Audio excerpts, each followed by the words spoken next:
পীর কেন মানবো? আমার তো আল্লাহ আছে।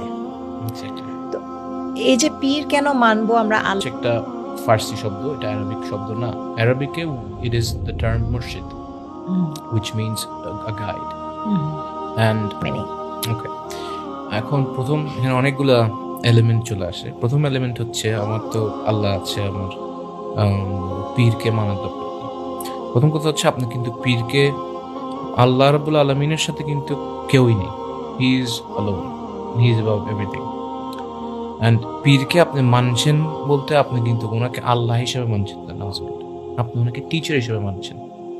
তো ওই প্রেক্ষাপটে যদি আপনি ওই প্রেক্ষাপট মানেন যে কেন মানবো, তাহলে আপনি পৃথিবীর মধ্যে আপনি কোনো মানুষকে আপনি আপনার টিচার বা আপনার গাইড হিসেবে মানতে পারবেন না। তাহলে আপনি স্কুলে যেতে পারবেন না, আপনি বই পড়তে পারবেন না, কোনো কিছু থেকে আপনি জ্ঞান নিতে পারবেন না। আপনার তো আল্লাহ আছে, আল্লাহ তো আপনাকে জ্ঞান দিচ্ছে, কেন আপনি অন্য জায়গা থেকে জ্ঞান নেবেন? এটা হচ্ছে একটা ওয়ে অফ সেয়িং ইট। বাট যে জিনিসটা আপনি বললেন, দেখেন আল্লাহ রাব্বুল আলামিনের এই পৃথিবীতে উনি যে সৃষ্টি করেছেন, কোনো কিছু কিন্তু মাধ্যম ছাড়া হয় না। তুমি গিভ এ সিম্পল এক্সাম্পল, আল্লাহ কিন্তু চাইলে, আল্লাহ রসুল, প্রত্যেকজন রসুলকে উনি কি চাইলে ওনাদের মাথায় কি ওনার মেসেজটা দিয়ে দিতে পারে না? If he wants to, he can do কুন ফায়াকুন, anything he wills is done. Why is he sending